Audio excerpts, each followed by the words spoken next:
আচলতে যোৱা শনিবাৰে অসম বিধানসভাত যি কেগৰ প্ৰতিবেদন দাখিল কৰা হ'ল আৰু সেই কেগৰ প্ৰতিবেদনত যি ভয়ংকৰ তথ্য ফাদিল হৈছে অসমৰ অৰ্থনৈতিক অৱস্থা আৰু ব্যৱস্থাৰ ওপৰত, গতিকে তাৰ ওপৰত আমি আজি এই সংবাদমেলখন আয়োজন কৰিছোঁ।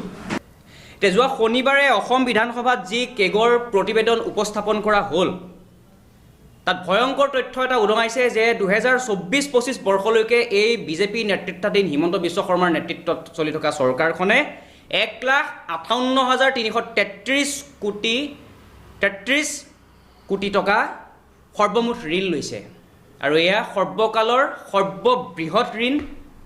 এই ঋণ কিন্তু অসমীয়া ৰাইজেই মাৰিব লাগিব, এই ঋণ অসমীয়া ৰাইজেই পৰিশোধ কৰিব লাগিব। আৰু আটাইতকৈ ভয়ানক কথাটো হৈছে যে প্ৰত্যেকজন অসমীয়াৰ মূৰৰ ওপৰত 42,000 টকাৰ ঋণ আমি লৈ ঘূৰি ফুৰিছোঁ।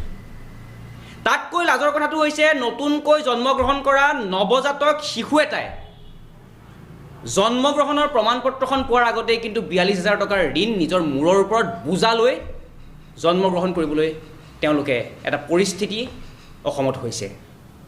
গতিকে এই যি পৰিস্থিতিবিলাক হৈছে ইয়াৰ একমাত্ৰ কাৰণটো হৈছে এই চৰকাৰখনে কোনো ভৱিষ্যত নভবাকৈ দূৰদৰ্শী চিন্তা চৰ্চা নৰখাকৈ যি হিতাধিকাৰী সৃষ্টি কৰিছে, সেয়া লাগিলে 1200 টকীয়াই হওক, সেয়া লাগিলে 10,000 টকীয়াই হওক, এই হিতাধিকাৰীবিলাক সৃষ্টি কৰি ঋণৰ ওপৰত ঋণ লৈ তেওঁলোকে যি হিতাধিকাৰীক তেওঁলোকে যি 26ৰ নিৰ্বাচনৰ আগত তেওঁলোকে স্বজন পোষণ কৰি নিৰ্বাচনী বৈতৰণি পাৰ কৰিবৰ কাৰণে চেষ্টা কৰিছে, চেষ্টা চলাইছে। ইয়াৰ প্ৰতিফলন যে 26ৰ পাছত অসমৰ অৰ্থনৈতিক অৱস্থা আৰু ব্যৱস্থাৰ ওপৰত যে বিৰূপ প্ৰভাৱ পৰিব, ভয়ংকৰভাৱে যে মূল্যবৃদ্ধি হ'ব, অসমীয়া ৰাইজ যে অৰ্থনৈতিকভাৱে যে কঙাল হৈ যাব, সেয়া কিন্তু এই অসম চৰকাৰখনে ভাবিবলৈ চেষ্টা কৰা নাই। গতিকে অসমীয়া ৰাইজক আমি অনুৰোধ জনাইছোঁ যে অসমীয়া ৰাইজ সকলো সজাগ হ'ব লাগে। এই যি কেগৰ প্ৰতিবেদন, এয়া কোনো বিৰোধীৰ কোনো প্ৰতিবেদন নহয়, এয়া ভাৰতৰ এটা স্বতন্ত্ৰ সংস্থা, যি সংস্থা সংবিধানৰ অধীনত চলে, সেই সংস্থাৰ প্ৰতিবেদন। গতিকে এই কেগৰ প্ৰতিবেদনত যি ভয়ংকৰ তথ্য উদ্ঘাটন হৈছে তাৰ ওপৰত কিন্তু অসমীয়া ৰাইজ সজাগ হ'ব লাগিব আৰু অসমৰ ৰাইজে এই গোটেই পৰিস্থিতিটো কি হৈ আছে অসমত সেইটোৰ ওপৰত তেওঁলোকে কিন্তু বিবেচনা কৰিব লাগিব। আজি চাওক, এই কেগৰ প্ৰতিবেদনত আৰু এটা তথ্য দাং খাইছে। আচলতে অসমত 18,669.55 কোটি টকাৰ কোনো হিচাপ দিয়া নাই, অসম চৰকাৰে দিবলৈ সক্ষম হোৱা নাই। এই প্ৰায় 18,669.55 কোটি টকা কাৰ জেপত সোমাল, কোন মন্ত্ৰীৰ জেপত সোমাল, তাৰ তথ্য আমাক লাগিব। কাৰণ এই টকাখিনিৰ কোনো ধৰণৰ ব্যয়ৰ প্ৰমাণপত্ৰ এতিয়ালৈকে কিন্তু অসম চৰকাৰে দিবলৈ সক্ষম হোৱা নাই।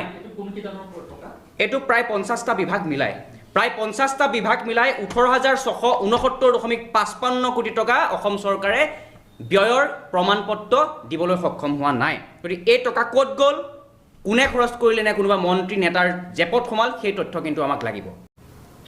ইয়াৰ পাছত আহিছোঁ শিক্ষা বিভাগ আৰু স্বাস্থ্য বিভাগৰ ওপৰত। শিক্ষা আৰু স্বাস্থ্য বিভাগত অসম চৰকাৰে ক্ৰমে শিক্ষা বিভাগত 5% আৰু স্বাস্থ্য বিভাগত 23% ব্যয় হ্ৰাস কৰিছে, যাৰ ফলত স্বাস্থ্য বিভাগত শিশুৰ টীকাকৰণ 66.4% হ্ৰাস পাইছে। আৰু স্বাস্থ্য বিভাগৰ যিসকল NHM কৰ্মী, এই কৰ্মীখিনিয়ে নিজৰ প্ৰাপ্য দাবীৰ কাৰণে যি গণতান্ত্ৰিক প্ৰতিবাদ সাব্যস্ত কৰিছে, সেই প্ৰতিবাদৰ ফলত মুখ্যমন্ত্ৰীয়ে নিৰ্দেশ দিছে তেওঁলোকৰ দৰমহা কৰ্তন কৰিবৰ কাৰণে।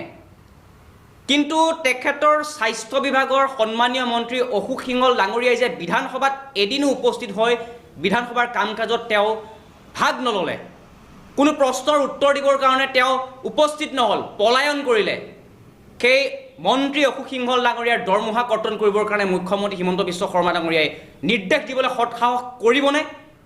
এই প্ৰশ্ন আমি সুধিছোঁ মুখ্যমন্ত্ৰী ডাঙৰীয়াক। গতিকে এই স্বাস্থ্য বিভাগৰ যি অৱস্থা, পয়ালগা অৱস্থা, এই পয়ালগা অৱস্থা হোৱাৰ কাৰণে অসমত মানুহৰ স্বাস্থ্যৰ কিমান অৱনতি ঘটিছে, স্বাস্থ্য বিভাগৰ কাৰণে অসমত স্বাস্থ্য প্ৰাইভেটভাৱে কিমান ব্যয়বহুল হৈ গৈছে, সেই গোটেই বস্তুটো কিন্তু চৰকাৰে অনুভৱ কৰিব লাগিব। লগতে আহিছোঁ আমাৰ শিক্ষা বিভাগ, ৰণোজ পেগু ডাঙৰীয়া, ৰণোজ পেগু ডাঙৰীয়া থকাৰ অৱস্থাত অসমৰ শিক্ষা বিভাগ দিনক দিনে তললৈ গৈ আছে। অসমত উচ্চ শিক্ষাত গৱেষণা কৰা যিসকল শিক্ষাৰ্থী আজি কলেজ এছ'চিয়েট প্ৰফেচাৰ বহুত হাজাৰ উচ্চ শিক্ষিত শিক্ষাৰ্থীয়ে কণ্ট্ৰেকচুৱেল হিচাপে 5,000ৰ পৰা 8,000 টকাৰ দৰমহাৰ বিনিময়ত এছ'চিয়েট প্ৰফেচাৰ হিচাপে কিন্তু তেওঁলোকে কৰ্মৰত হৈ আছে। কিন্তু তাৰ পৰিপ্ৰেক্ষিতত আমি দেখা পাইছোঁ কি আদৰ্শ মহাবিদ্যালয় খুলি তাত ৰিটায়াৰ্ড টিচাৰক তেওঁলোকে এপইণ্ট কৰিছে। প্ৰথম অৱস্থাত কৈছিলে যে 50:50 হ'ব, কিন্তু তাৰ পিছত দেখা পোৱা গ'ল যে 3জনৰ যি পৰিপ্ৰেক্ষিতত তেওঁলোকে 2জন ৰিটায়াৰ্ড টিচাৰ দিলে আৰু এজন মাত্ৰ তেওঁলোকে নতুনকৈ টিচাৰ নিযুক্তি কৰিলে।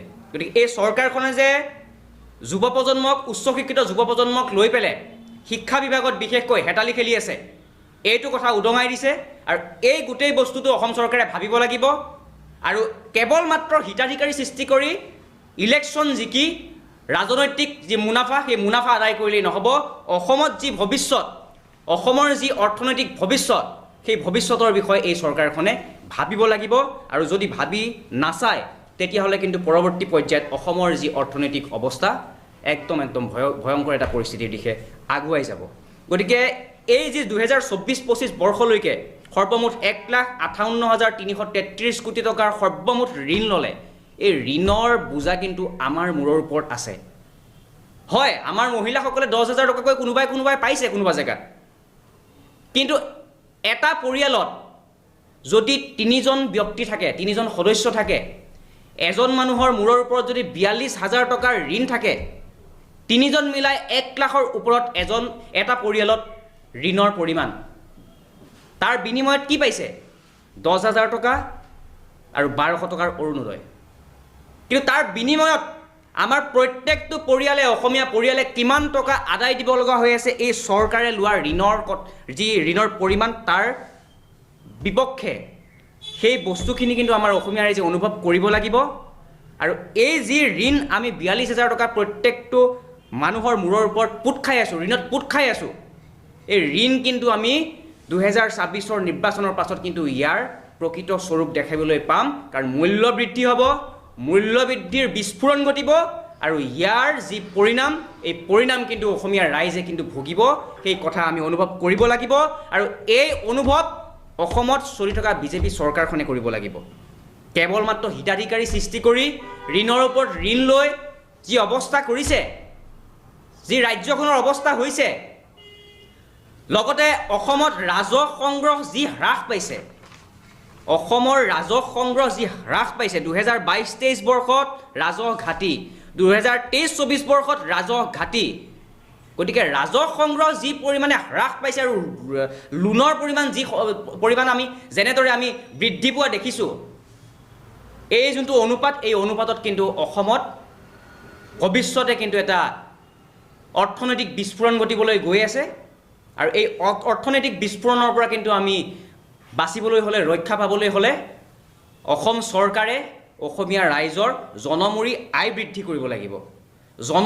জনমূৰি আয় বৃদ্ধি কৰিবৰ কাৰণে উদ্যোগীকৰণ কৰিব লাগিব, বিভিন্ন উদ্যোগ স্থাপন কৰিব লাগিব। কেৱল হিতাধিকাৰী সৃষ্টি কৰি 1200 টকা অৰুণোদয় প্ৰদান কৰি পেলাই আমি কোনো কাৰণত জনমূৰি আয় বৃদ্ধি কৰিব নোৱাৰোঁ। সেই যিটো এটা পৰিষ্কাৰ ছবি, এই পৰিষ্কাৰ ছবিটো কিন্তু এই হিমন্ত বিশ্ব শৰ্মাৰ নেতৃত্বাধীন বিজেপি চৰকাৰখনে বুজি পাব লাগিব। ধন্যবাদ।